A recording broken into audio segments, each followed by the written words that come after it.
মই দেখুৱাই দিম গোটেইখিনি।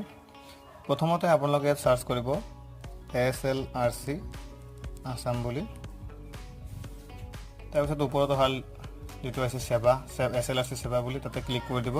ক্লিক কৰি দিয়াৰ পিছত আপোনালোকৰ বহুত ইম্পৰ্টেণ্ট লিংক বুলি অপশ্যন আছে, তাতে download admit card paper 4 and 5 for bachelor degree and SLC with driving licence, যিকোনো এটা লিংকত ক্লিক কৰি দিব। ক্লিক কৰি দিয়াৰ পিছত ইয়াতে এপ্লিকেশ্যন নংটো দি দিব। আপুনি যিটো এপ্লাই কৰোঁ এপ্লিকেশ্যন নং আৰু পাছৱাৰ্ড আছিলে, মই ইয়াত ছেভ কৰা আছিলে, তো মই ডাইৰেক্ট দি দিলোঁ এপ্লিকেশ্যন নাম্বাৰ।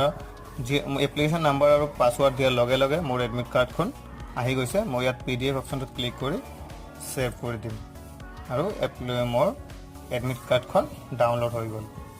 এনেকৈ আপোনালোকে নিজৰ এডমিট কাৰ্ডখন ডাউনলোড কৰি ল'ব। Thank U.